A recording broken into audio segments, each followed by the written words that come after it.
Welcome in, everybody, to a 2-hour special that we have on the Chicago Sports Network honoring our colleague, our teammate, our brother, Stacey King. I'm Cam Smith, joined by my teammates Kendall, Gill, Casey Johnson, on a very difficult, not only day, but time for our Bulls family, our Chicago family, but our sports family as well, as we get ready to pay tribute and honor someone that has meant so much to so many people, but especially the city of Chicago, KG. Yeah, very difficult couple of days now. And, you know, I liken it to what happened when Norm Van Leer passed away. You know, me being in the studio that night and, you know, Norm not showing up and then us having to find out that he had passed away. You know, when I found out yesterday, it was the exact same feeling as I had when Norm passed away, having no idea that I would ever have to go through that again. Yeah, Johnny Red passed that same day as Norm. That's really the only comp you have for a moment this seismic. I mean, this is an irreplaceable spirit, irreplaceable personality. He will be remembered forever, and condolences, obviously, to his family and friends and our family and anyone who really met him, because once you met Stacey King, you were his friend. That's true. No doubt about that, and that was the power of Stacey King. I call it a super talent, right, of making every person that he came into contact with, it made it feel like you were his best friend, and just that was his personality, that was his genuine good spirit, his great heart. So to get ready to do this special is going to be heavy emotionally, just to let you know, and we're going to do this as a family, Bulls Nation, as a family, Chicago, but we're going to honor our guy, Stacey King, who passed away yesterday at the age of 59. And Stacey has been part of the Chicago Bulls family since the 1989 draft, when the franchise selected him 6th overall during that draft. He was the National College Player of the Year, Lawton, Oklahoma's finest during his time with the Oklahoma Sooners. And he's made so many impacts, especially for the organization. And it's when you look at just his career accomplishments, we know that he was an integral part of the first three-peat for this Bulls organization. As you look at just Stacey's resume on the court, which is royalty, KG. It is. I mean, anytime you can be, first of all, College Player of the Year, then an All-American, then a top 10 pick in the NBA draft. Oh, yeah, and throw in 3 championships with that. I mean, that is a career well worth noting. And, you know, Stacey, not many people are able to achieve what this man achieved in his lifetime. Yeah, I mean, his impact as a player was probably outdistanced as his impact as a broadcaster, but he was a great player. I mean, he was 6th overall pick, College Player of the Year. And for him to come to the Bulls franchise and help with that first three-peat while taking a lesser role than what he was used to in college says a lot about the makeup of Stacey King. Yeah, for people that say, okay, well, just Stacey King is just a broadcaster. Did he play? Well, kids, do your Googles, do your YouTubes. It's all out there for a guy, again, that was National College Player of the Year during his time in Oklahoma, one of the finest players in that program history, of course, the state, but also with what he brought to this Bulls team with that first three-peat of them being that second group of starters, according to his former teammate Bill Cartwright. You saw his impact, especially when you go back to the 92 finals against the Portland Trail Blazers, when Michael Jordan's on the bench and you had that second group of starters like Stacey come out and just make big-time plays. Yeah, B.J. Armstrong used to tell me, you know, Kendall, the championship team really is made up 6 through 9, okay? And Stacey was part of that 6 through 9. So, you know, we can all remember when the Portland Trail Blazers, the Bulls were not playing well here in the Chicago Stadium. Michael was not playing well. But when Bob Hansen, I believe, came in, and Stacey was part of that run that really sparked the Bulls to go on and win that championship. And my memories of him as a player is, I mean, he was a physical, an athlete in college, running the floor up and down. And then he got to the Bulls. They wanted him to play a little bit of that enforcer role, mix it up with the bad boys. You know, he got into it with Rodman that one time. Yes. I mean, that again speaks to Stacey's adaptability and his ability to take whatever role is given to him. No doubt. And we've seen so much outpouring through social media from the basketball world, of course, the city of Chicago, but especially right here with the Chicago Bulls organization. And the Reinsdorf family shared the impact of what Stacey King meant to this organization. And Jerry Reinsdorf saying, quote, "Stacey King was a cherished member of the Bulls family and one of the truly unique personalities in our organization's history. His connection to Chicago, the Bulls, and our fans span more than 3 decades, first as a player and later as the unmistakable voice that helped bring Bulls basketball into the homes of generations of fans. We will miss him deeply, and remember the joy, energy, humor, candor, and passion he brought to our organization, our broadcasts, and our fans every day. Our thoughts are with his family and loved ones. Now, Michael Reinsdorf added, saying, quote, Stacey loved being a Bull. You could feel it in everything he did, the way he played, the way he called games, and the way he connected with our fans. He has a unique gift for bringing people together and making every game feel personal.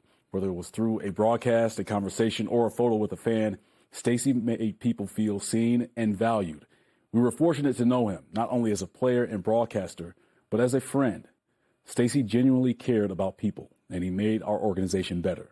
We will miss him dearly, and his impact, memory, and legacy will remain a part of the Chicago Bulls forever. Listen, again, as I mentioned, we're going to do this as a family. We're just getting started on our 2-hour special honoring the life and legacy of our friend, our teammate, Stacey King. When we return, we'll bring in his broadcast teammates, Amin, Ruthie Polinsky, Marc Brady, the producer for the Bulls broadcast, when we return on our special honoring the life and legacy of Stacey King. Matt McClung, baby, we had him, baby. We had him. He was in our hands, baby. We dropped the bag. Oh, Lord. He could have been a Bull, baby, in that dunk contest, baby. Oh, Lord. Oh, get it on here. Savage Woo, he's back. He's back. I want to be a silver fox too, baby. Before you get upset, his beard will be back by halftime. Okay? It's like a chia pet. I ain't never seen nothing like this.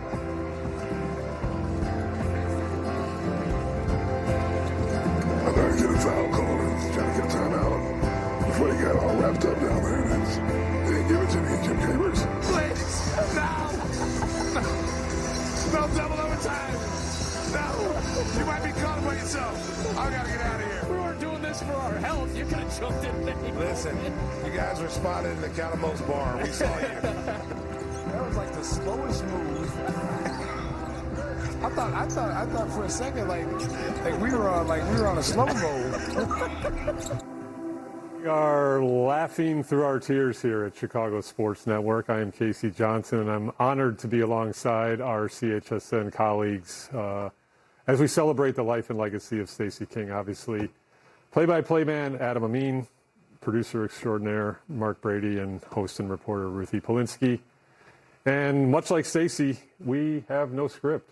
We're just here to laugh and cry and pay our best honor that we can to a unique and wonderful personality. I think, Adam, I'd like to start with you. My thoughts have been with you a lot through this.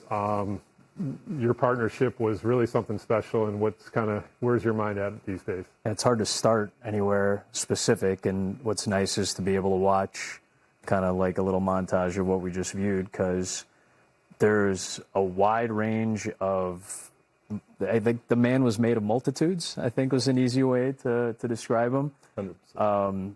Marc and I grabbed lunch yesterday, a couple hours after we had heard the news, just to kind of get away from it. And I'd kind of turned my phone off, and we were sitting outside in the sunshine, and we just would say something about whether it was a game or a city or a trip, and it would just bring back a flood of memories. And it's really hard to encompass one person that had such a large personality into a couple sentences or into a couple of memories. It is impossible to distill that person into just a couple of things, because he was more than a couple of things. I think he was a lot of things to most of us. I think he was a friend to everybody in this room. He treated us like family, which is a unique gift for any individual that we're lucky enough to come upon in our lives that can make you feel like you're part of their family and part of their circle right away. I felt that way from the first day I met him, October 22nd in 2018, when we did our first game together. And it's been that feeling for the last 8 years, basically, of just he makes you feel like part of his circle and part of his family. He made my people, the people that are important to me, feel like part of his family. He made my brother and my nephew feel like he was part of the family. And I wrote about this in the New York Times, and I wrote a piece on Stace. And I think the biggest thing I could say for him is that he has this unique, special gift that only certain people are adorned with when they're born or however they accumulate it. to make somebody feel as if they're welcome right where their feet are. And he did that with everybody in this room. He did that with everybody on the floor. He did that with everybody on the crew. He did that with everybody from other broadcast teams. He did that with players. He did that with coaches. And he did that with every fan that, as you often have pointed out in the last day, Casey, and accurately so, when you bring them down to the floor and take a photo with them or shuttle them onto the United Center floor somewhere they probably hadn't dreamed of being and got to take photos with their family because he told the security guards, hey, don't worry about it, they're with me, even if he had never met them before. Or he had just tweeted with them an hour before and said, come on down after the game. He made people feel like they belonged where their feet were, and that's a unique, special talent or gift or skill or blessing that he just had. And there are only a few people that we're lucky enough to meet in our lives that have that. He was one of those people. Marc, you put out a beautiful statement on social media saying he made coming to work fun. He was the life of the party. I mean, Stacey was connected to everyone on the crew. Every crew member felt like Stacey was their best friend. That's the way he was. He was just a big, lovable teddy bear. And if you didn't like him, he would engage with you regardless. He's the only guy in this industry who engages with fans on the level he would engage, almost to a fault, but yet that's who he is. Almost to the point where Marc Brady would be sweating, like, please don't say something you're not supposed to say so I don't have to deal with this and I can keep doing the Working with Stacey it's like one of those, it was a dream come true, first of all. As a kid growing up in Chicago, to go from watching him win championships to talking in his ear and learning not to say certain things in his ear because the filter with Stacey was not a thin filter. It was a very thin filter, excuse me, because what he heard, if he liked it, he said it. And I would be like, oh, okay, let's go down this road. But it was a joy every day because he loved Chicago. He loved sports. He was authentically Chicago. Most athletes, they might live in Chicago just during the season. They leave Chicago. He was a Chicagoan. Ruthie, I got to say, as someone who worked spotlight games with you, few people lit up as much as Stacey King when you were joining us as a second sideline reporter. He was such a fan of yours. What are your thoughts? So sweet of you to say that, and I'm honored to be sitting on this set with you three because you guys worked with him for so long, and I feel like I represent sort of a group of people that got to work with him enough to feel connected to him. But I just wanted so much more. And I think that's how you probably feel too. I know everyone feels like there's just never enough Stacey King time. And that's something that I remember when I was given the opportunity to be added to the broadcast. It was a lifelong dream fulfilled to be a part of a NBA broadcast on the sideline, doing reporting during the games. And he tweeted at me after the game and said, you added so much to the broadcast. Thank you so much for being here. And I had made it. I mean, that was it for me because I knew that if Stacey King loved me, Bulls fans were going to love me too. And I think that's the perfect symbolism of what Stacey King means for this city, for the Bulls. I love everything about getting to work with him. Anytime I would be thinking about, okay, what are my storylines coming into the game? What are some things I can incorporate into the broadcast? And almost subconsciously, I would think about how can I send it back to Adam and Stacey to get something out of Stacey. If Stacey King laughs at what I'm saying, everyone else thinks it's funny. If Stacey King can add something to what I was saying, if it mattered to him, it mattered to Bulls fans. And that was just sort of my mentality as being a part of it and just sort of supplementing what Stacey brought to every single broadcast. I think you make a great point that he gave you credibility, or certainly felt like he gave you credibility, and I think that's how I felt from day one. The way he would tell the story, the number always got a little bit bigger every time, but there were 17 or 18 or 19 or 25 or 37 people that he auditioned with after Neil decided that he wanted to step away from the job. And the number was somewhere between like 15 and 20. It was a lot of people. And, Marc, you were obviously tasked with a little bit of it as well, to try to figure out what the next iteration of the broadcast was going to look like. And the way he tells it, after that first game I referenced in October of 2018, it was Luka Doncic's third game. I had just done a college football game. I was kind of grinding my way through ESPN and trying to find my way. I just started doing NBA games the year prior. I had done some playoff games, so I felt like I had a little bit of equity coming in to be able to do the job, but I was really nervous. And from the time that you guys all came in to the building, to the Dallas Arena, I was there, and waiting, and he walked up, and the first thing he did was he gave me a hug. And it felt very much like the welcoming committee, like, hey, you're with me. And it was like what you're referencing, Ruthie, like to be in the circle, to be in that same, you know, talent or skill or ability to make people feel comfortable. My tensions eased immediately. And I've done national TV for years at that point, and I've done NBA playoff games, and I've called some of the biggest moments of the postseason, and I had never been as nervous as I was doing a game for my hometown team, watching the guy that I grew up watching, whether it was as a player or as a broadcaster. And he eased my tension from the very second we started working together. And as he tells it, he went to the Bulls brass after the first game and he kind of said, that's my guy. And still auditioned the other 78 broadcasters, as he would say. 120. 137. That, you know, he auditioned everybody else, but from the get-go, he said, I think that's the guy. And I had a job. I had a career in my hometown because of Stacey and the credibility that, Ruthie, you were talking about that he provided. Man, the laughter. One of my dominant memories is just when sometimes he'd just have you in stitches, like you could not announce. And sometimes, you know, you're off camera, but you're in my ear. Literally have lost it. That's his energy. His energy. Like you were coming to a game some days like, back-to-backs, blah, blah. And the game's, Brady, let's go. Where the energy? Let's bring the energy. Yeah. And the thing about Stacey was, Stacey might have been the last man in the stadium coming in, and also the last man to leave the stadium. Yeah. Like he wanted to come in. If we were on the air at 6:58, he come in 6:57. Yeah. Let's go. Yep. And we go. He's ready. And one take. Get my earpiece in. We're doing one take. We're doing the open, and then we're going. After the game, I'm known for leaving the stadium quite quickly, or very quickly. Stacey would be in this building until the last fan that wanted to take a picture with him left. He stayed, and there were workers who left the stadium before Stacey left. It was amazing. Yeah. Ruthie, you said you were kind of new to the broadcast, but what's going to be your dominant memory of working with Stacey? I think you guys said it perfectly, just the way he made me feel like there was no better sideline reporter on the planet than me in that game.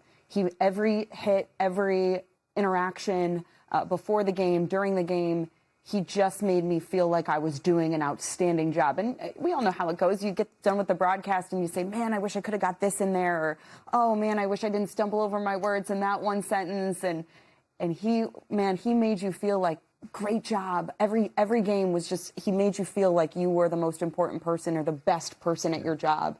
Teammate, great teammate. He was a teammate. And he lifted you up. He made everyone around him better. And I felt that way every single broadcast that I got to be a part with him. Adam and Marc, we got about 90 seconds left. Not nearly enough time to capture his impact and his legacy, but what's kind of going to be your dominant memory moving forward of working with Stacey? I think the combination of precision and knowledge and joy, to not lose that. I don't think I would do well doing this job if we didn't have the joy, and it's going to be hard to generate it sometimes because he was just such a generator of it, and he kind of got sucked into the gravitational force that he was.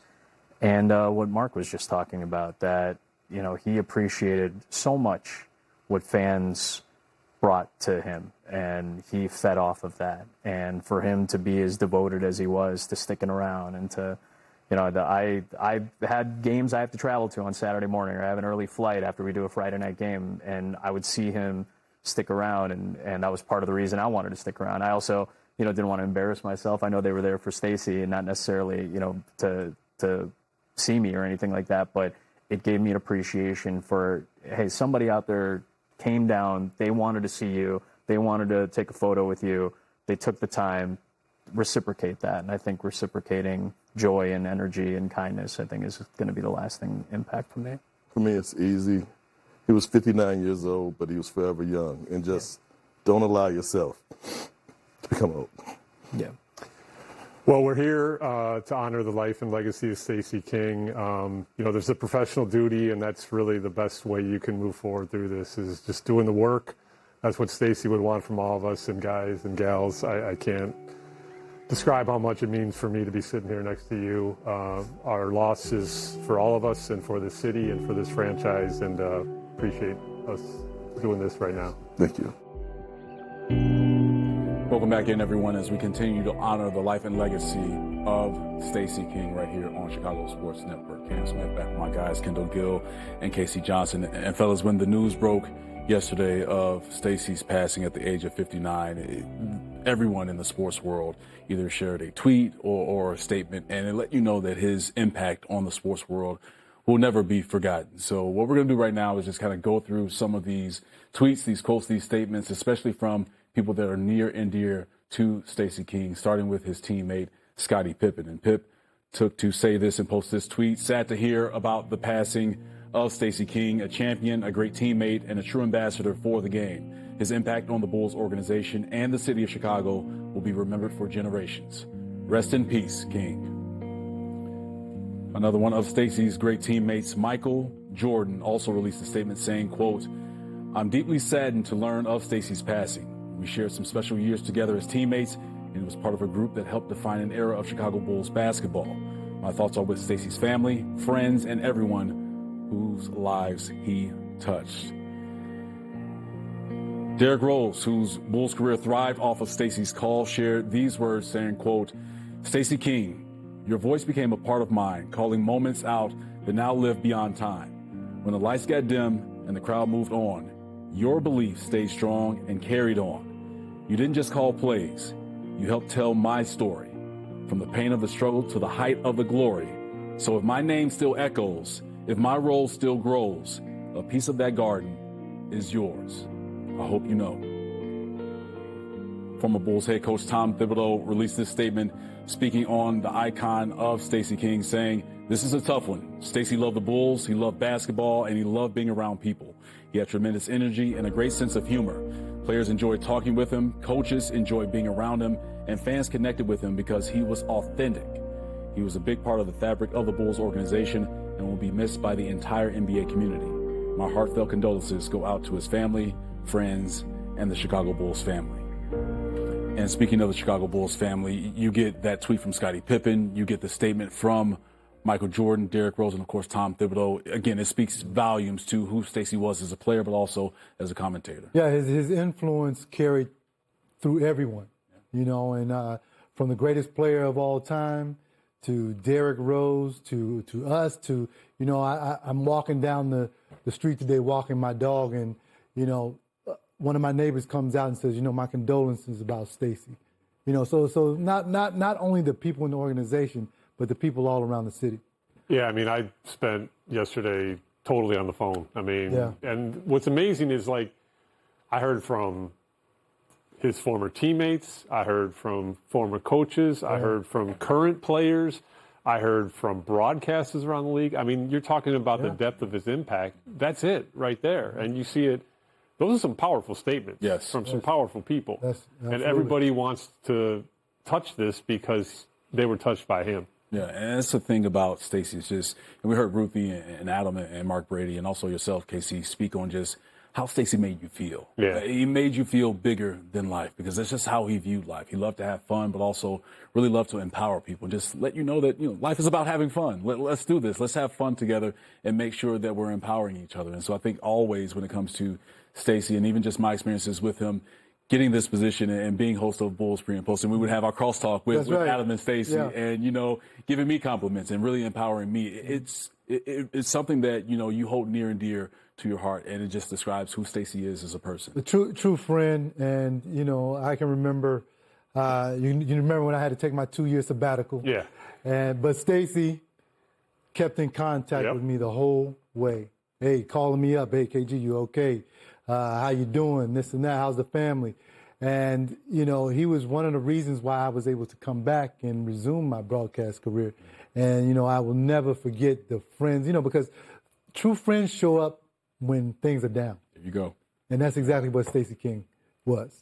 𝗪𝐶, you spoke to some of Stacey's other former teammates during his time with the Bulls. I mean, who'd you speak to? What did you take from those conversations? Yeah, I mean, I talked to a lot of his former teammates, and everyone remembers that Stacey used to do a wonderful Bill Cartwright impression. Yeah. So I talked to Bill, and I asked Bill, what do you think of Stacey's impression? And I can do this because I had a good enough relationship with Bill and Stacey, so I'll use Bill's voice here. This is me doing Bill doing Stacey. I asked him what he thought of Stacey's impression of it. He said, it was terrible. That's a great Bill Cartwright impersonation, Casey. That's pretty good, yeah. But look, man, turning this serious for a second, you're going to see, obviously, a great quote from Bill Cartwright here from our conversation, too. But talking to his other teammates, man, some of them were like too shook up to even give me a comment. I mean, B.J. Armstrong was deeply moved by this, John Paxson.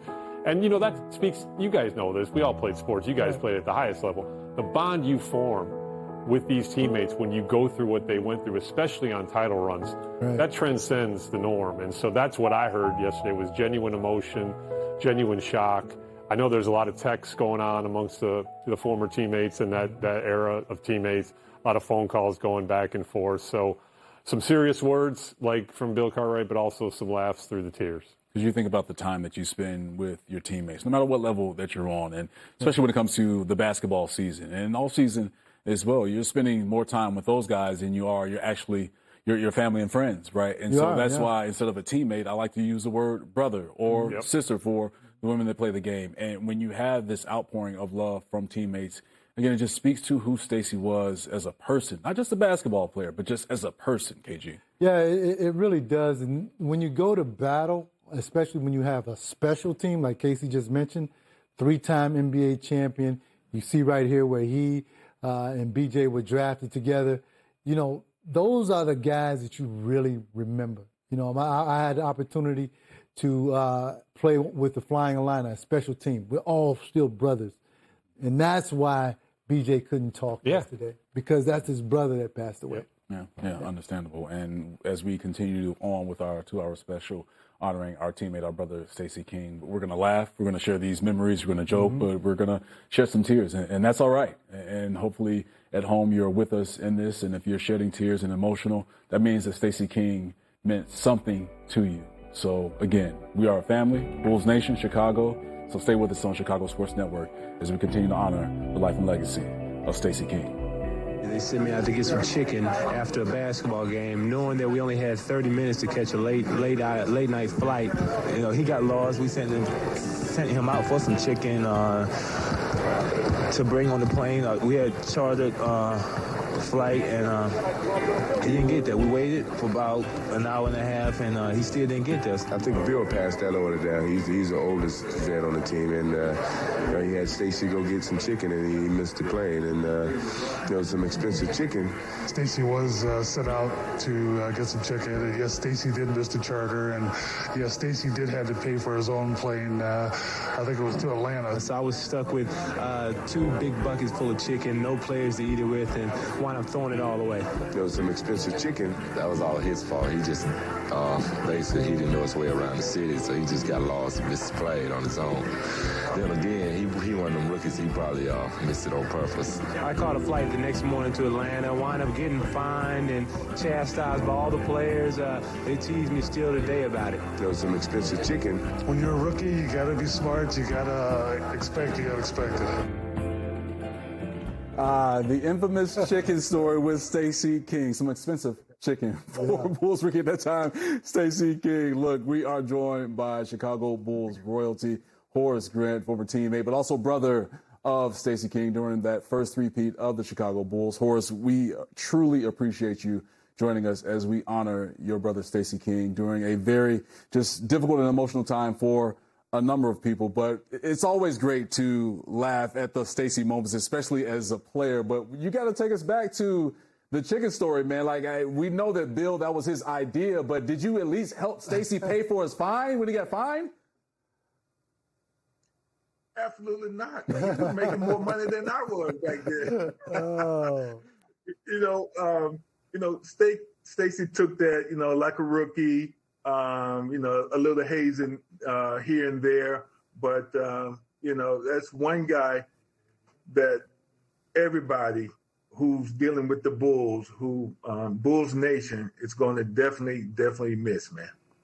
Yeah, Horace, we got to talk about Stacey's sense of humor because he obviously had such a gift as a broadcaster, but as a player, how often did he have the locker room or the team bus in stitches? You know, Casey, you know, the crazy thing about Stacey was and is that, you know, the whole team can be down, you know, because we lost one or maybe 2 games in a row.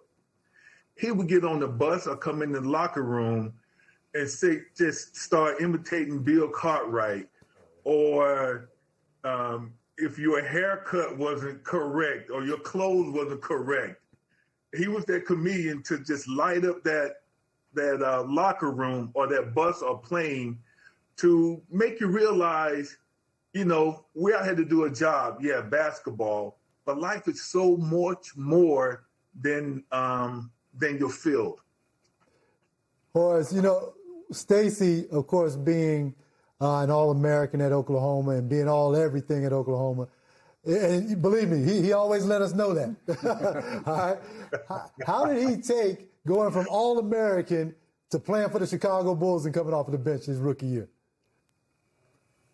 You know, it was a little tough for him in the beginning, but if you know Stacey, he understood after the first, say, a couple of months, he knew his role on our team. You know, to come off that bench, score, rebound, play defense, and he did it so very well, guys.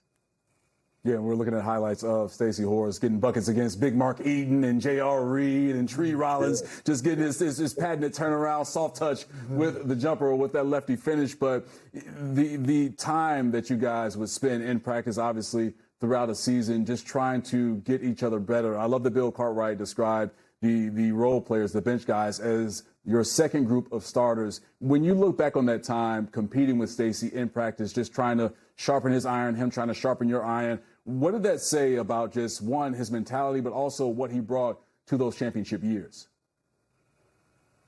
You know, Cam, in terms of, I look at myself and Stacey going against each other in practice like myself as a rookie was going against Charles Oakley. We battled every single day in practice. You know, he made me better. Hopefully I made Charles Oak better. And Stacey did the same thing. We battled every single day because I knew he was there to come in and take my position. But, you know, if he had took my position, I would have shook his hand and, you know, I would have been coming off the bench. But he was that guy, never back down out there, man. And I knew as a power forward, he as a power forward / center, that whenever, if I got in foul trouble, Phil put me on the bench, I knew he was going to come in and do a terrific job. And he proved that throughout his career with the Bulls. Yeah, and Horace, obviously it's a tough time for so many people that are connected to Stacey, especially for his teammates. So just try for yourself and for a lot of our viewers right now to put in perspective of just what Stacey meant to you, the organization, but also just the city of Chicago. For me personally, a brother, a friend, man, this is tough, man. Brother, a friend.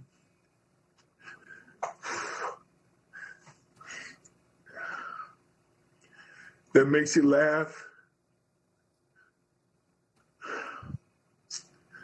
A Conrad who would give you the shirt off his back.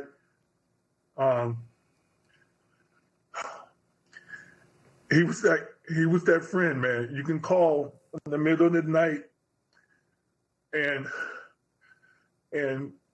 talk to him about things. He was that guy, man. And Chicago is truly going to miss him as we are.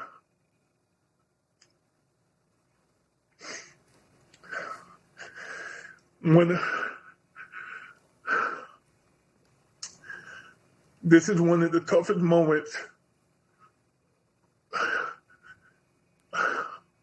of my being here on Earth, man. To have someone like that close to you pass on. It's pretty tough, real tough. And I don't usually cry. Anyone can tell you, but this moment, man, it's one of the worst. It's one of the worst.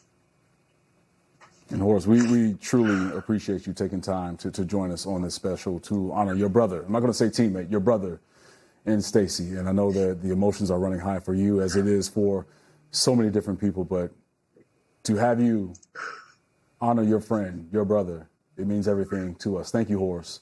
Yeah, thanks, Horace, man. Thanks, folks. We appreciate you so much, man. Thank you, guys. Thanks, man. All right, we have more coming your way as we continue to honor the life and legacy of Stacey King.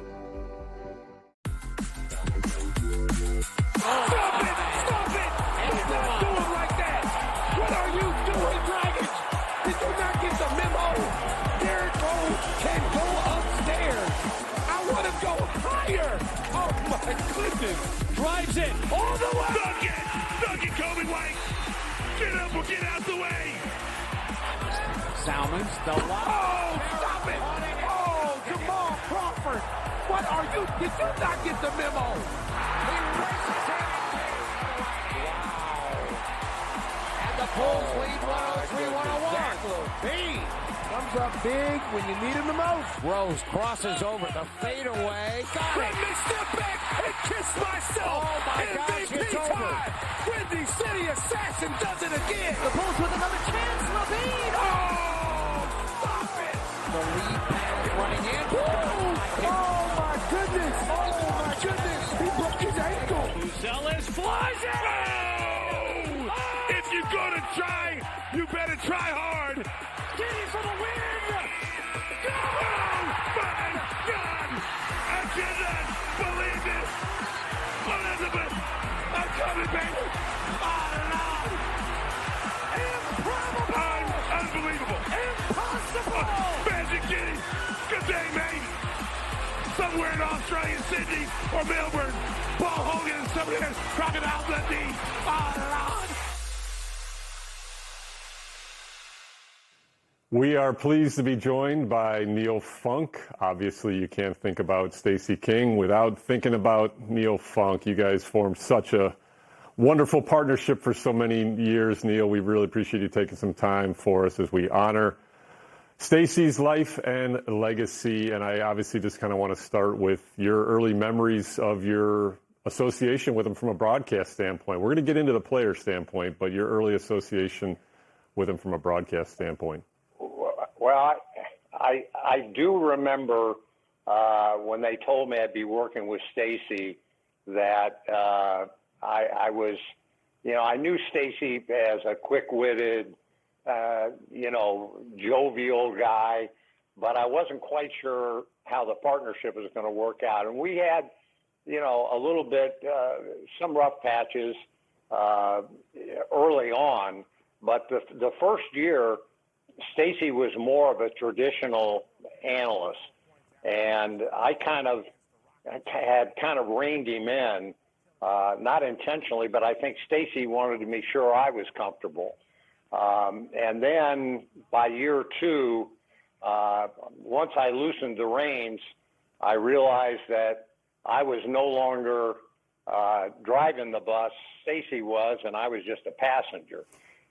Which was fine because he was an incredible talent as a broadcaster, and I don't know if everybody talks about how witty he was and how funny he was, and he was those things, but he was more tan that. He was really a sharp analyst when he wanted to be. Sometimes he just wanted to entertain, and other times he wanted to be an analyst. But he was one of those rare breed that could do both and do them both very well. Yeah, I mean, that's to me what stands out about his talent, obviously, is, his analytical X's and O's was fantastic. And I actually preferred that side of Stacey King. But I will say, for all the catchphrases and the nicknames, his ability to come up with some of that stuff in real time in big moments was just astounding. Were you ever just amazed at that?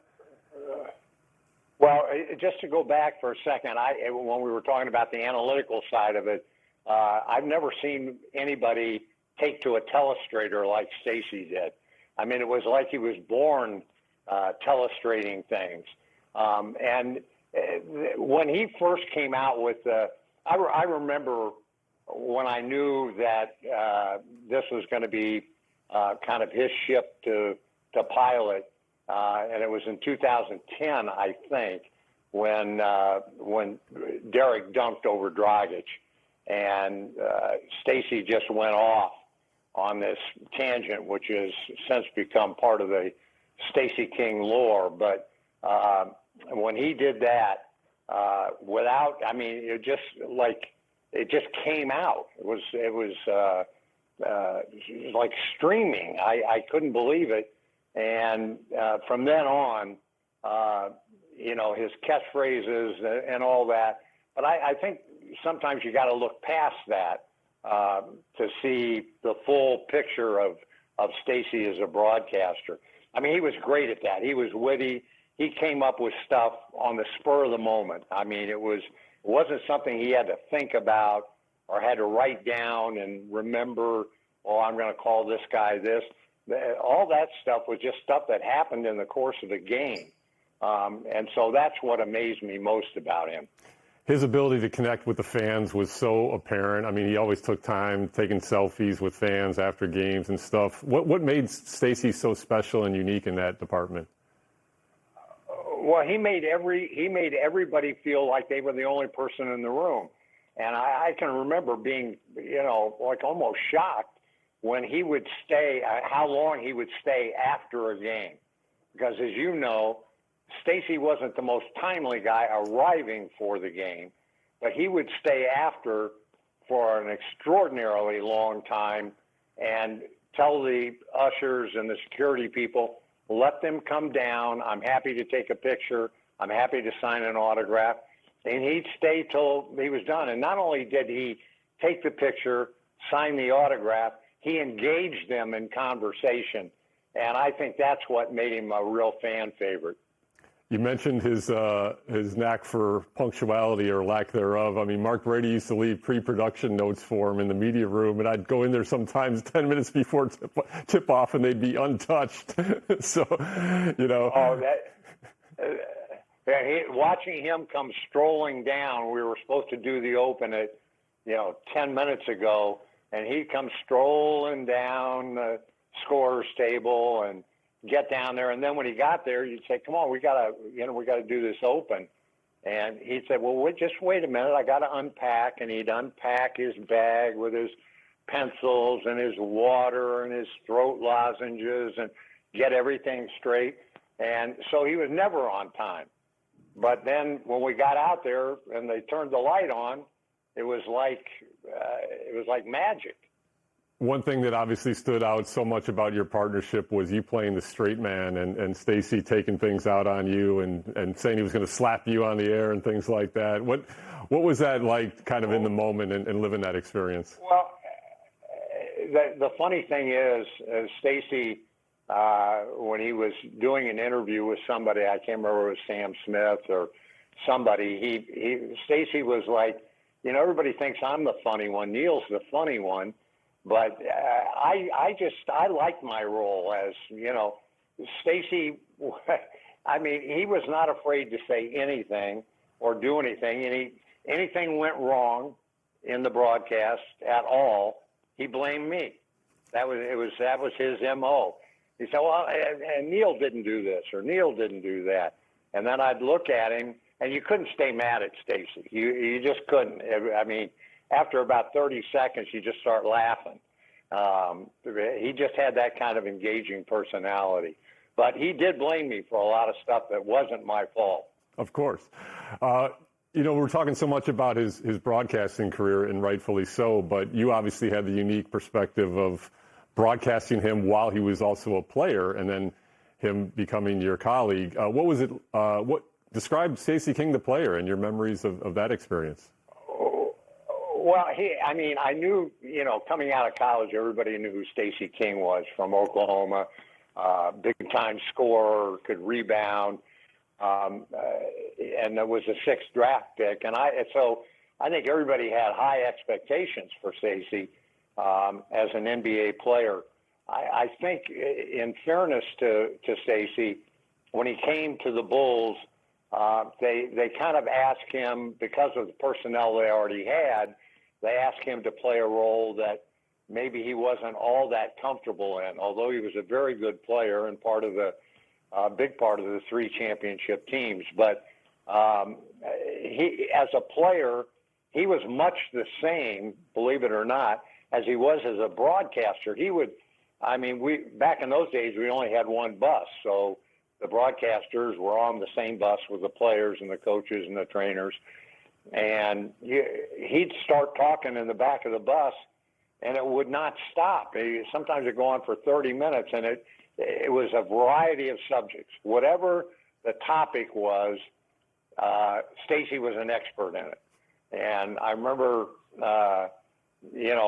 times when he would be telling guys about his college career or whatever, and it was hilarious, absolutely hilarious. So I knew he had a great personality, and he was wonderful to the traveling party, the non-players that were on the bus and around him a lot. He was just a really good guy, nice guy, and I always enjoyed him. I always thought his sense of humor was great, and he was one of the few that would talk back to Michael and Scotty. And when he got on a roll, it was a roll, man. I mean, he'd talk for the whole bus ride.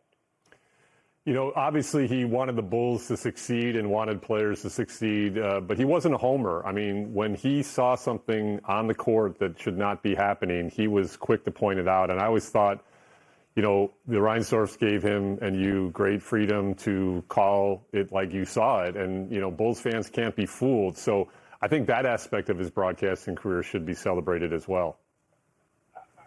Yeah, you hit the nail on the head. That was one of the things I think that other broadcasters, when they would get a chance to see a game that Stacey was doing, would always say to me, man, he can be hard on guys, but he never made it personal.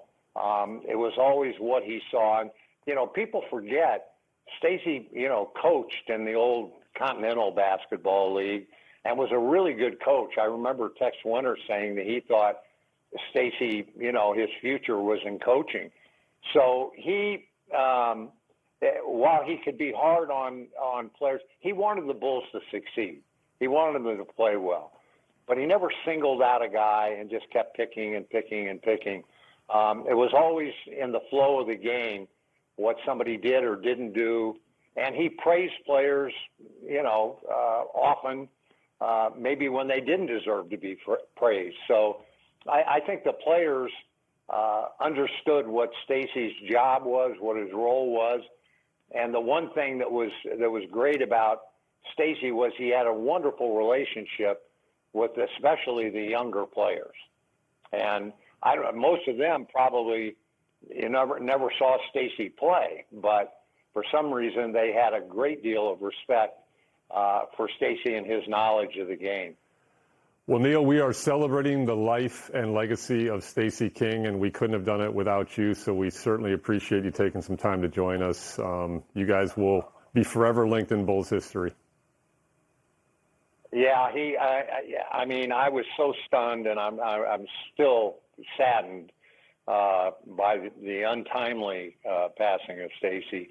But he was not only a real friend, he was my partner for 12 years, and some of the best times I had calling NBA basketball were with Stacey, even if he did blame me for everything.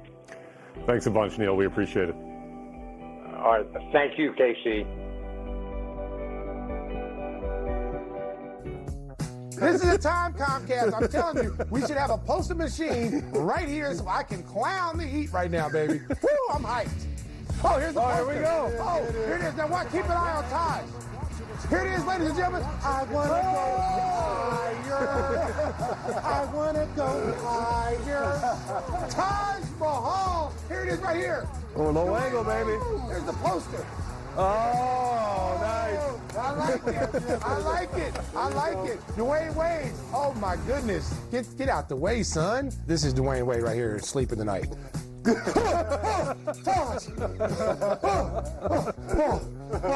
Is it over? Chris looked pretty composed after a devastating loss like that. Not like that last time, right? He did, but he looked a little shaky. So, you know, what do you think? He look a little shaky, so we got... Got guys crying in there? You think they might be crying in the locker room right now? I don't know. What you 21-point loss. What do you think? You don't want to say that. Wait a minute, because who we thought they were. All you experts out there, if you want to crown them. They are who we thought they were. Welcome back, everyone. So many great memories from the Comcast days of Bulls pre and post. So we're joined by one of Stacey's longtime friends, but also colleagues with the Bulls pre and post, and also co-host of the Give Me the Hot Sauce podcast, Marc Schanowski. And Marc, we saw it on the video there. The times that you and Kendall and Stacey would be together, always insightful, right? But very full of infotainment, right? You guys educated the crowd, but had a great time doing it too. Well, Cam, you know as a host that sometimes the producer's in your ear saying we got to wrap it up. There's no way to wrap up Stacey King at all. Once he's on a roll, you just let him go. Obviously, Stacey wasn't doing the playoffs during that time. The networks were covering it, so he would come in and join the studio crew. And then you knew as a host, the show's not mine anymore. It's Stacey King's. Yeah. I mean, put in perspective of the years working with Stacey, because we hear these stories a lot about, yes, great player on the court, but it was off the court where Stacey made his impact, and just that connection that you've had with him over the years. It was interesting. Originally, Stacey was just doing the pre and post, and I remember sitting down in the green room to watch a game, and Stacey saw a legal pad and a pen. He goes, "Man, you gonna take notes? This is real here."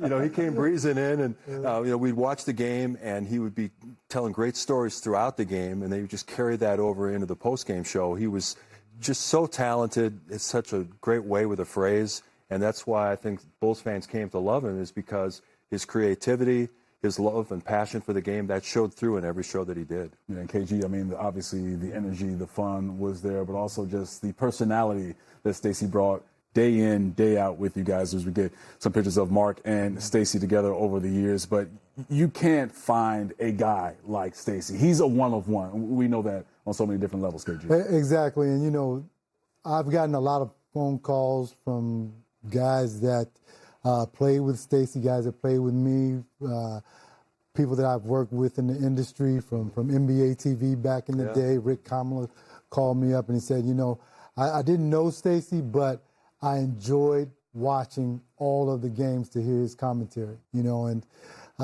you know, a lot of people, not only from outside the city, but in the city as well, they watch the games just because of Stacey. Sure. Not just because of the Bulls' play. You know, they want to hear what Stacey had to say each and every time. And then when the Bulls would go to the playoffs and Stacey and Neil would not be on the air, he would come over and join me and Marc.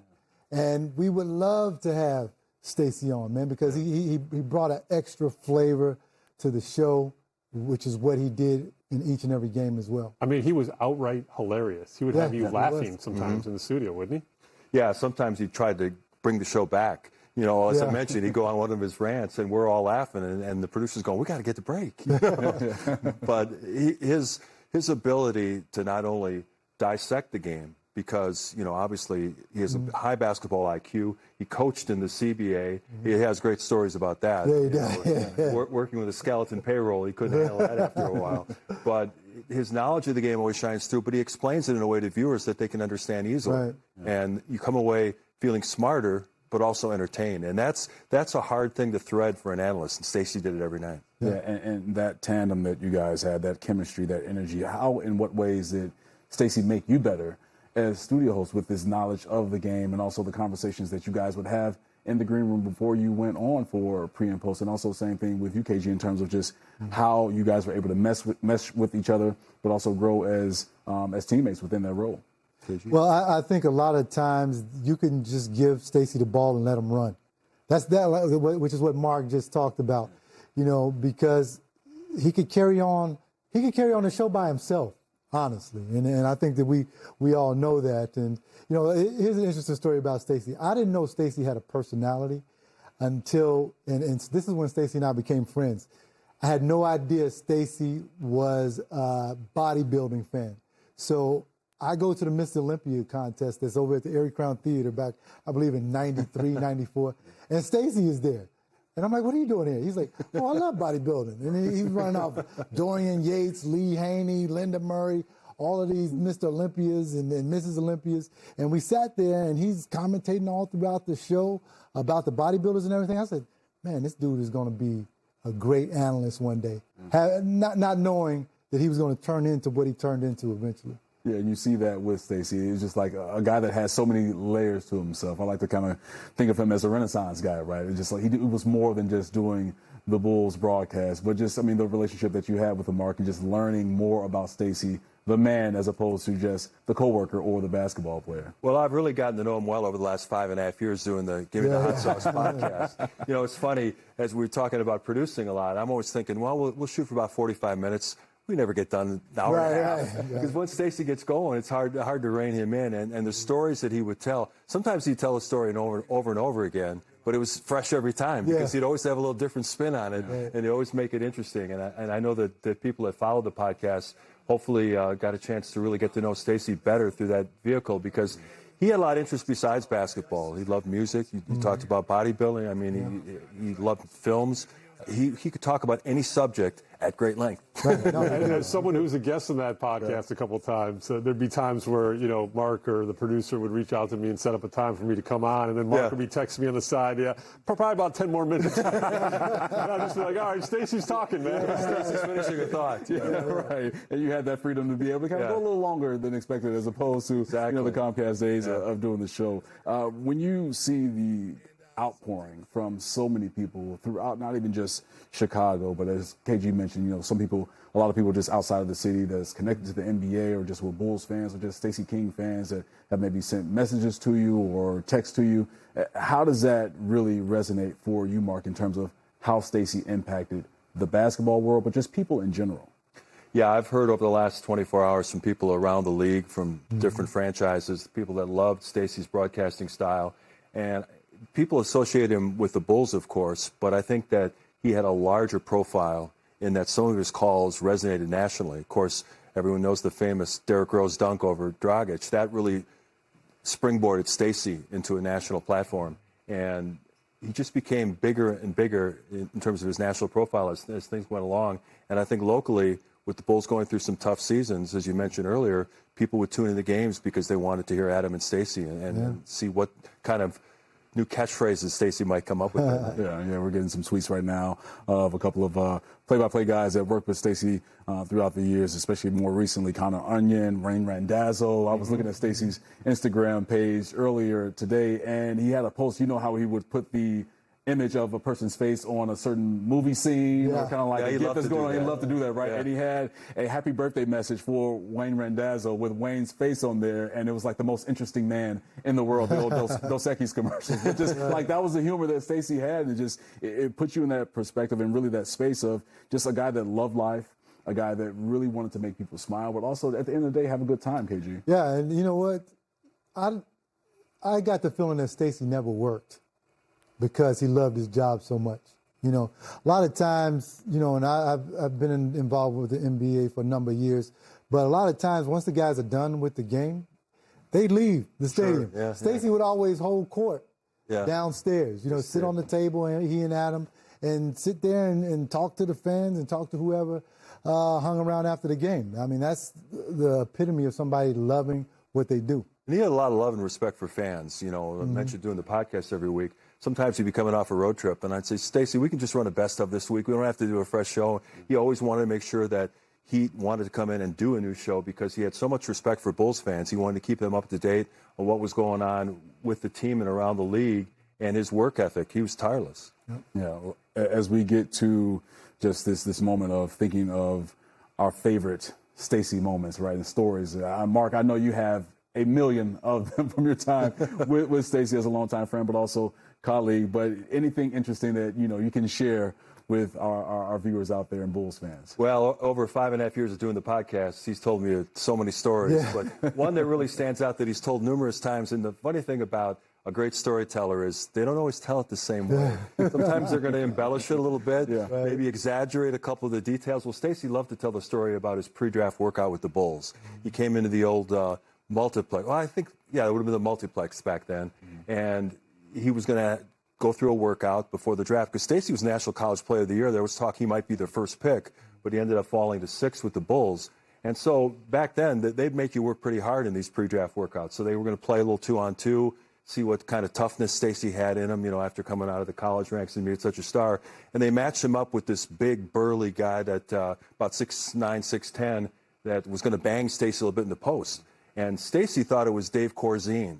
A longtime Chicagoans may remember Dave Corzine. He played at DePaul, but he was prematurely gray. He played his last couple years with the Bulls in his early 30s, mid-30s. He was gray hair. So Stacey thought he was banging with Dave Corzine. And he's like, get off me, Corzine, get off me. And he said that things got kind of escalated a little bit. So I hit him with an elbow in the throat, and he's recalling back, and they almost went to blows. And Stacey said he walked off the court, said, I'll kill you, Corzine. And then he came to find out as he went into the training room to cool down, somebody said, hey, that's not Dave Corzine. That's Phil Jackson, the assistant coach.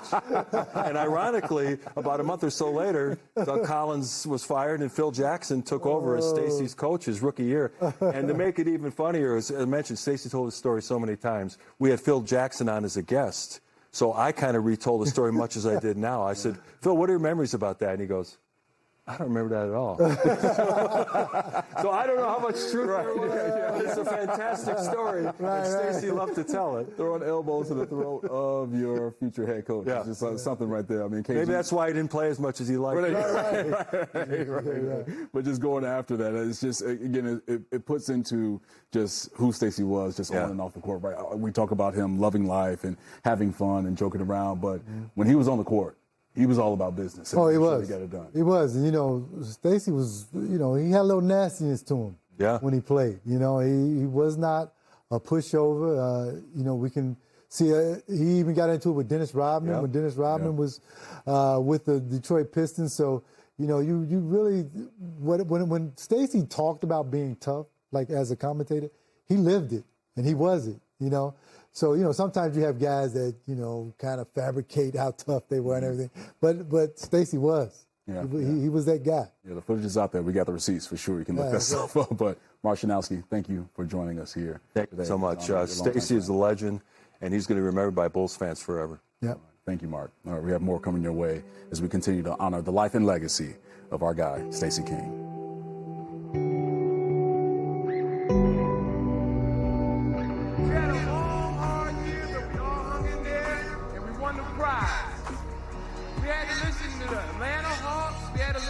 Cleveland Cavaliers and especially those bad Knicks. Yeah, that's what I said too. Every time that we played in Madison Square Garden, all we kept hearing was, go New York, go New York, go! Go New York, go New York, go! And yeah, they gone.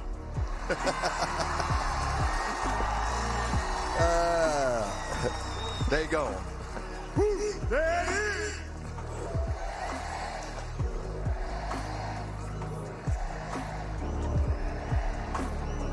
There we go. And the final series against Phoenix, we had to listen to Phoenix talk about they saved our city.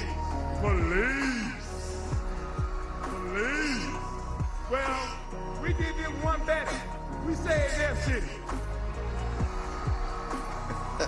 We had to also listen to Danny Ainge after the game say that he goes, last year when I was in Portland, we knew the Bulls were a better team than we were. Yeah, we beat them 4-2-2. This year, he was on a different team, thinking the thing was going to be different. You had to listen to him say this year, he said, now trip this is what he said. He goes, no matter what the outcome was, I think this team was better than the Bulls. Well, my name is not Albert Einstein, and if you look at the record, it was 4 games to 2, and I think someone needs to teach him how to count. There it is. There it is. We love you, baby.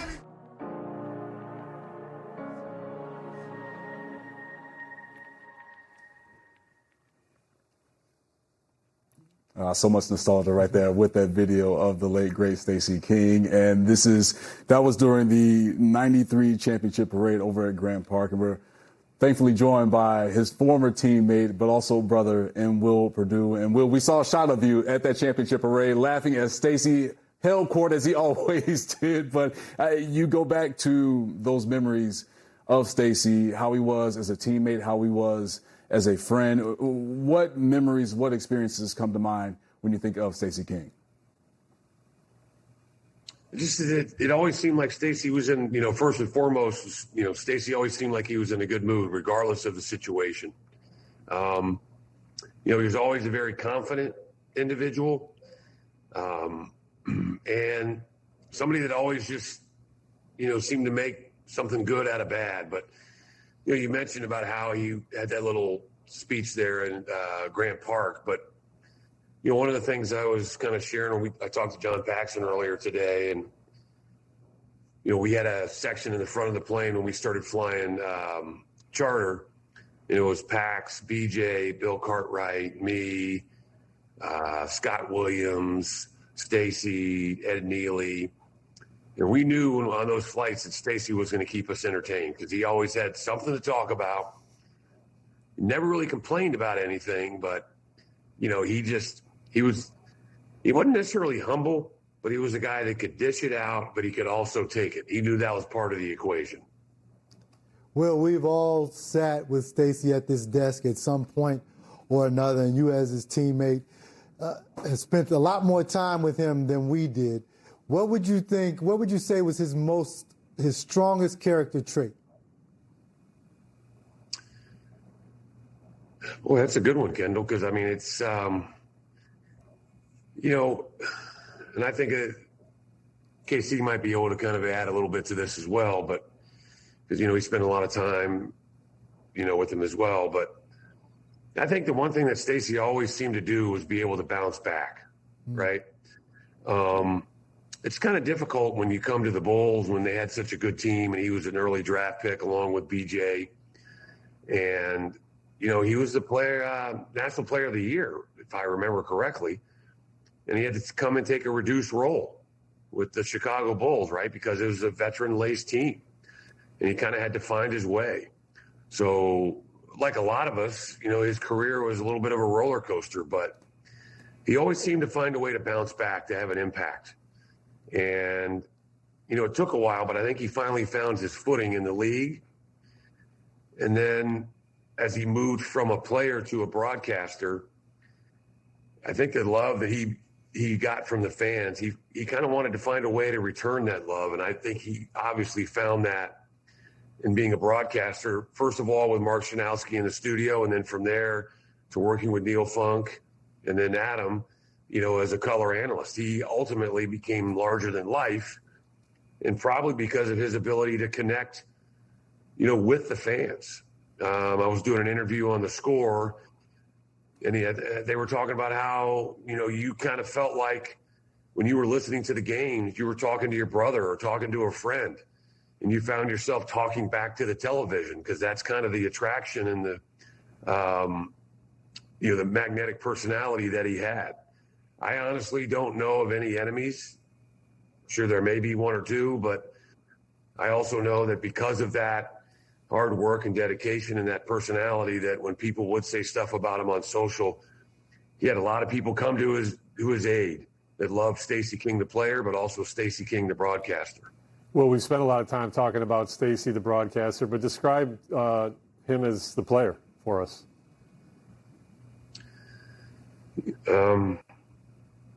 Guy I thought was very talented. He was asked to maybe do something that he wasn't quite ready for from a physicality standpoint, because it's kind of interesting, again, going back to that interview with The Score, I was like, man, just think if Stacey played in this era where it's not as physical. He was a dude that could run up and down the floor. He was a guy that could score, so he was asked to guard guys that were bigger and stronger than him. And I just, again, kind of going back to this, his ability to adapt and to bounce back. He found a way to contribute, not as much as he would like, but he took it upon himself to figure it out. And, You know, I loved how he used to come and join us in the weight room, and you know, he used to always be there working out with 𝗷𝗻𝗄. He basically decided he would do whatever it would take to try to become the player that Phil Jackson wanted him to be.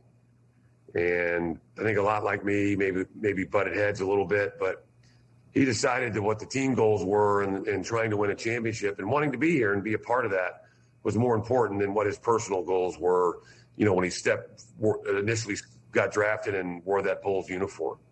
And it was just, as all of us, you kind of watch him change and become an NBA player and a vital part of the rotation.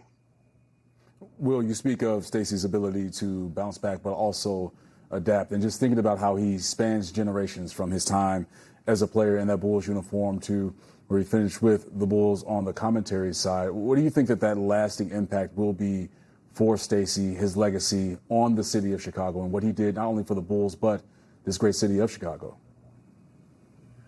A larger-than-life personality, quite honestly. And I think, Cam, you would be a perfect example because, you know, I think about, you know, I've used the term that the 90s Bulls were must-watch TV, right? And even though the Bulls kind of have gone through some ups and downs, Stacey, because of his personality and because of his humor and his ability to break down the game, with Neil and with Adam became must-watch TV, even though it necessarily wasn't, you know, the type of basketball that people wanted to see. But he had the ability to still touch people, get them to tune in and watch the Bulls. But I also think, I'm sorry, Kim, the reason why I brought you up is I think about that team with Derek and Joe and Luol Deng and Kirk Hinrich. They, in one sense, kind of made Stacey King. But at the same time, I think Stacey helped make them in the sense that, you know, people of our era, I'm 60, Stacey was 59, you know, Kendall, I think, is like 28, but I wish. He was,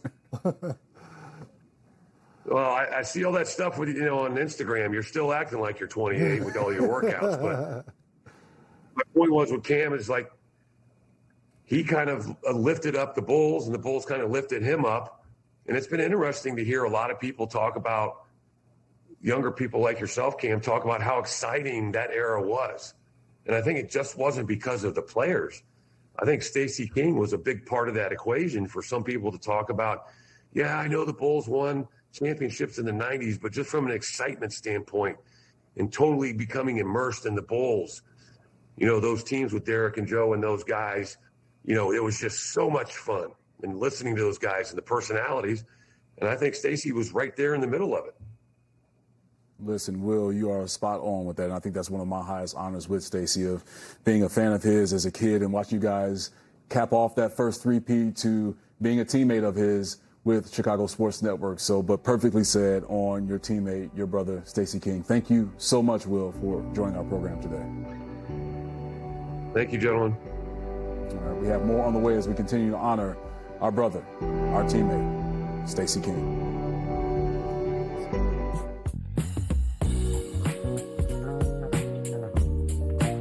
I was known as the guy that could make people laugh.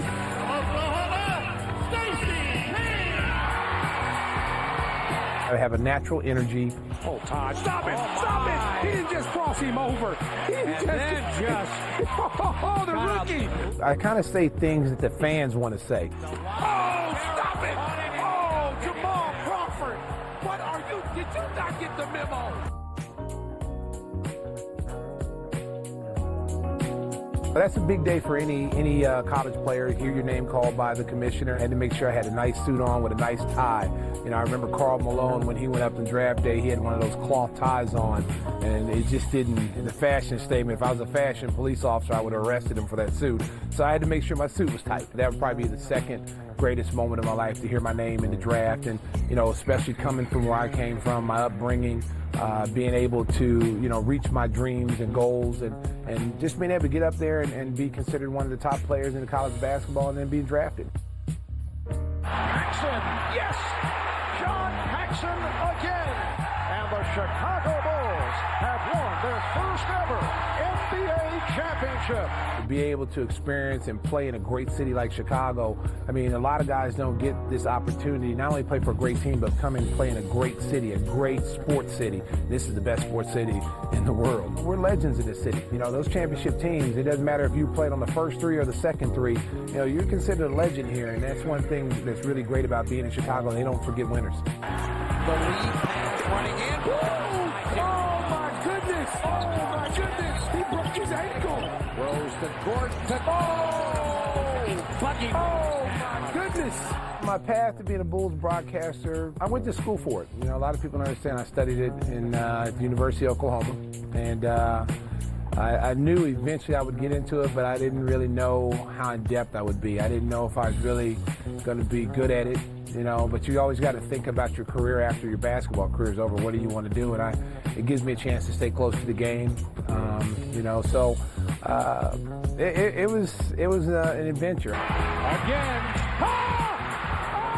He did it again. He's on fire. He was a huge impact on my career when I first started, you know, because I knew Johnny when I was a player, and he always was traveling with the team, and, you know, his energy, you go Hawk Harrelson, you know, you go, you know, Red Kerr, and then, you know, of course, Harry Carey. You know, those three guys are icons here in the city of Chicago as far as broadcasters are concerned, and they resonate. You know, there's an aura about those guys that, you know, kind of leaks to the fans. You saw how important that those guys were to the fans. You know, not only just to the games that they broadcast, but how important they are to the fans, and how the fans cherish those guys. And, you know, just seeing that, that's, if I could ever get to be in that type of conversation, that would be great.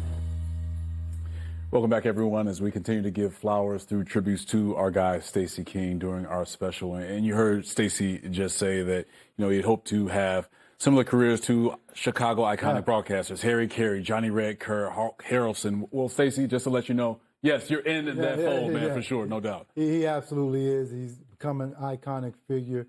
You know, and it's crazy to hear him talk about those legends, and then he forges the pathway to become one himself. Yeah. You know, which is great for Stacey. I mean, he worked hard to get where he was. You know, I remember when he first started, and you know how each year he got better and better and better. And his ability to connect with the fans came so naturally to him, and he loved every minute of it. I mean, you've heard throughout this special people talking about him staying after games well into the night, taking selfies and talking to fans. He never looked at that as a burden.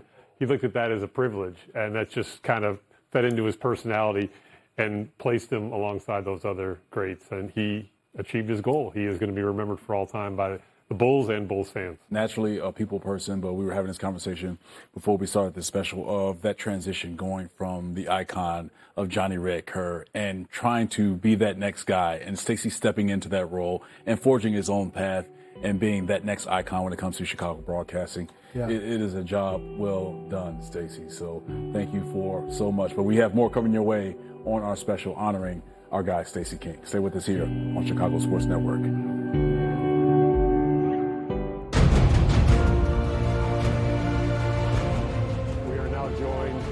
𝗦𝗫ce Buzelis. 𝗦𝗫ce, we really appreciate you taking some time, calling all the way in from Lithuania during this difficult period for the organization. If you think about it, 𝗦𝗫ce, you're 21 years old. Stacey King was the analyst for essentially your entire life and was part of your basketball journey even before you wore Bulls jersey. What do you kind of remember about these last two seasons, spending time with Stacey and some of your interactions with him?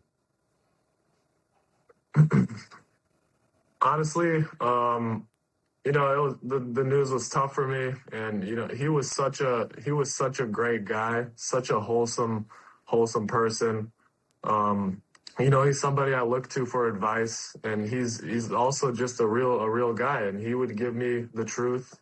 He'd tell me what I need to do, what I need to get better at, and the fans, you know, they loved him, and he was one of those dudes that mean so much to the city of Chicago.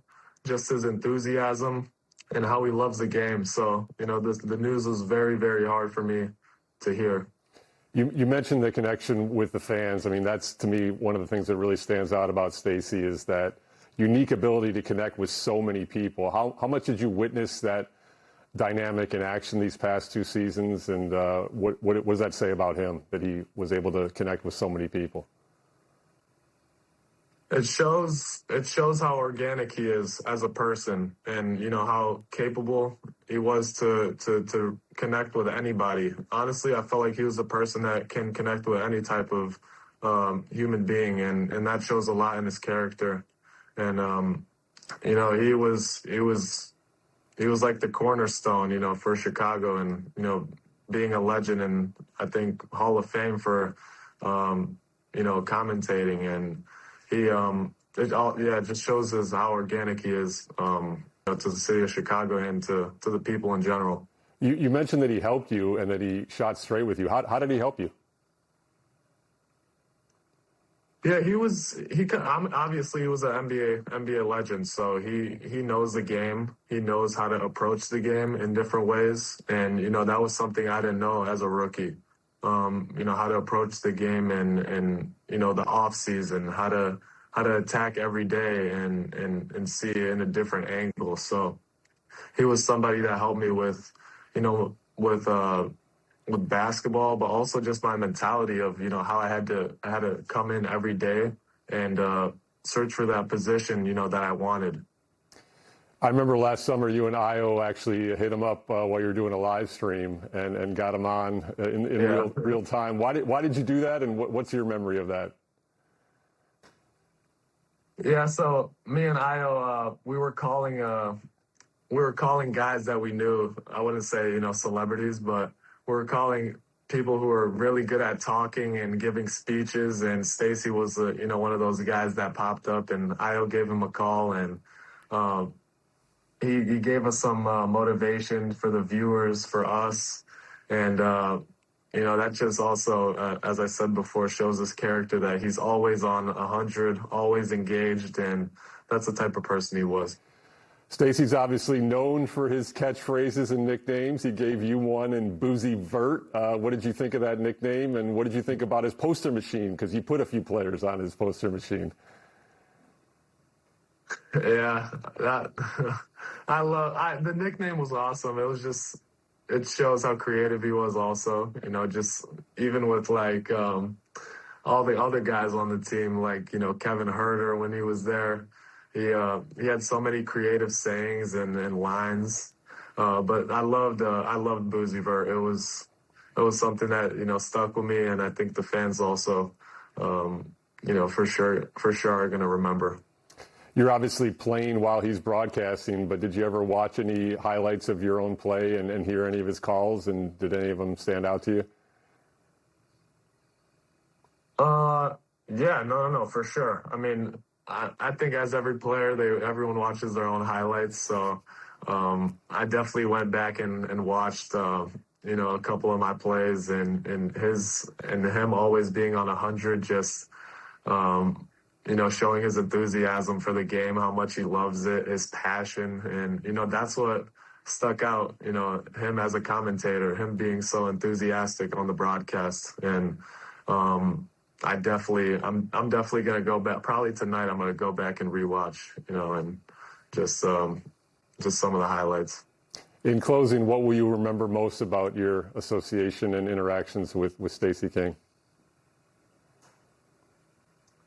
As I said before, how wholesome he is. He's one of the greatest guys I've been around, in my basketball journey. He's so loving. He shows so much love to my parents, my little brother, my sister, and that goes a long way, not just to me, but to the people around me and to the people who watch him, not watch him, but hear him commentate every single day. So probably that. 𝗏𝗏, as someone who knew Stacey well, I know how much his connection to the fan base and the players meant to him. So for you to take the time to call all the way in from Lithuania, where I know you're training for the national team, and add your voice to this celebration of Stacey's life is very important to us. So thank you for your time, and we really appreciate your words. Thank you, 𝗪cie, for having me on, man. So it means a lot. Thank you.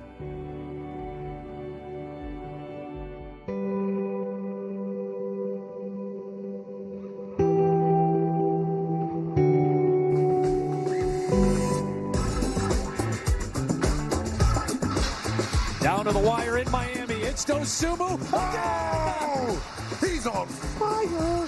Dosunmu thought about it, took it, and hit it. Oh, she the 3, Ayo. Dos Trace. Dosunmu a three. Yes. Oh, bang, bang, bang. And the fourth shot. Dosunmu three. Another big three for Dosunmu. Hot sauce, Ayo. Here's Murray. He's been the man in this quarter. Bulls defend him well. Ayo with the takeaway. Ayo speeds to the rim and stuffs it home. Good defense by Ayo Dosunmu.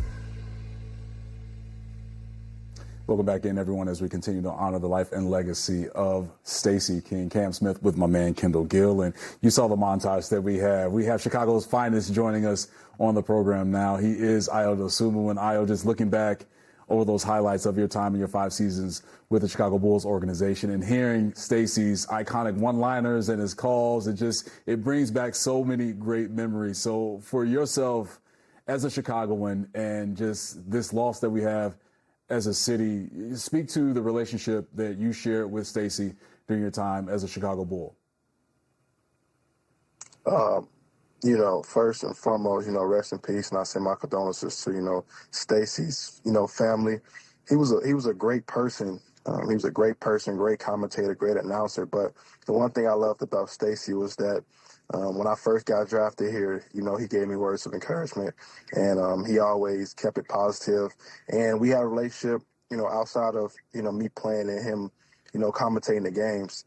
So he always had the energy. He always had the great sayings. He gave me the nickname Ayo Dosunmu. So just watching him, and not just me playing, but me being from Chicago and, watching the iconic saying that he was saying to the players before, the Derrick Rose, 𝗏𝗏 all of those guys. And he meant so much to not just Chicago, but anybody who really watched basketball at a high level. So he meant a lot to me. He meant a lot to the city, the organization. So when I got the news, I was devastated. Ayo, when you were traded, unfortunately, did you still keep in contact with Stacey? Because he's that type of guy that once you're a Bull, you're always a Bull, and he will treat you as that. Yes, definitely. We spoke once I got traded. He sent me a long, heartfelt message, and we spoke then. And then also we spoke not too long ago, maybe like a month and a half ago. He wanted me to come on the podcast, give me the hot sauce, and I was trying to work on actually getting him on my stream. So that just shows his character. Like, he was willing to, do whatever it took to help me push, my streaming platform, while also allowing me to come, use my platform or his platform. So I spoke to him like a month ago. We had planned on doing something, a collaboration this summer. And I think that's one of the things that's special about Stacey is that he stretches across generations, obviously from his time in the 90s with the Bulls and being a big part of the first three-peat to his iconic calls during the Derrick Rose years and just being with his team. And then, of course, calling your games, Ayo. And you spoke to this a little bit of just, as a kid, maybe trying to, as you're in the backyard and, maybe working on your moves and thinking and envisioning Stacey saying, Ayo Dosunmu for three or Ayo Dosunmu with a big basket, man. Yeah, for sure. Me growing up, I was watching Derrick Rose. So, all what he was saying, Derrick Rose, I want to go higher, too big, too fast, too strong. Like any basketball player from Chicago, that's what we grew up on. So I was blessed and fortunate enough to not only witness him, call those legendary lines to other people, but also do the same thing for me. So, like I said, it hit me hard. He means so much to the basketball community. He brings so much excitement to the basketball community. And this is a bummer. This one is a hard loss for Chicago. So, Ayo, when it's all said and done, how will you remember Stacey King? I remember him as someone who brings the excitement to the game. If you're unable to watch the game, if you can't afford to pay $100, $200 to go to a game, you on the radio or you listen on your phone, and he brings the same excitement like you watching the game. And that is where we will end the conversation, but also very well said and describe Stacey to a T, on what he brought to not only the Bulls broadcast, but to the city of Chicago. That's why he is an icon in the city and also the game. Ayo Dosunmu, once a Bull, always a Bull, my man. Thank you for joining us here as we honor Stacey King. Thank y'all. Love.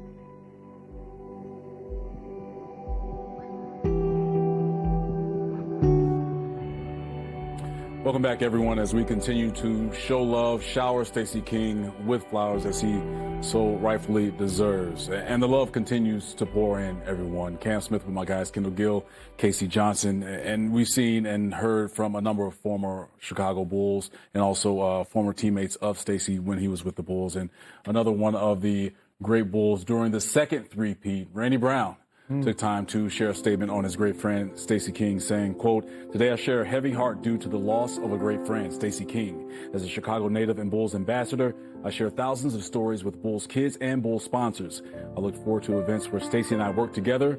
His energy and passion were tough to match. I was a huge fan of Stacey, and I look forward to hearing one of his many Bulls stories. Stacey was there to support me with his wit, always just when I needed it. SK, you will be deeply missed and impossible to replace. I'm sorry we never finished our discussion of which Bulls teams were better, but I guess we'll finish at another time. You pick the place, and I'll bring the hot sauce." That was former Bull Randy Brown. Now, you heard us mentioning Stacey's connection with fans all night. They took to social media, everyone, to really give an outpouring of love and support to not only Stacey, but his family. And it's rightfully done because he gave so much to fans, as you see some of the posts on social media. But also, there were flowers left by a fan near the North Atrium for Stacey, just to show their dedication, their support, and also their love for Stacey, guys. Yeah, I mean, because his personality was infectious. The whole city loved him. No matter what was going on, when the Bulls game came on, you wanted to hear Stacey King and Amin. We did a 2-hour show. Could have been longer. No doubt. We could have, Yes. That's how great this man was and great career he was. So flowers to Stacey and condolences to his family. Yes, thank you to everyone that joined us on our 2-hour special. Our hearts, our prayers are with Stacey King's family and friends. Stacey, you are gone, but you are not forgotten, brother. Thank you for everyone that has joined us on our special, remembering our guy, Stacey King.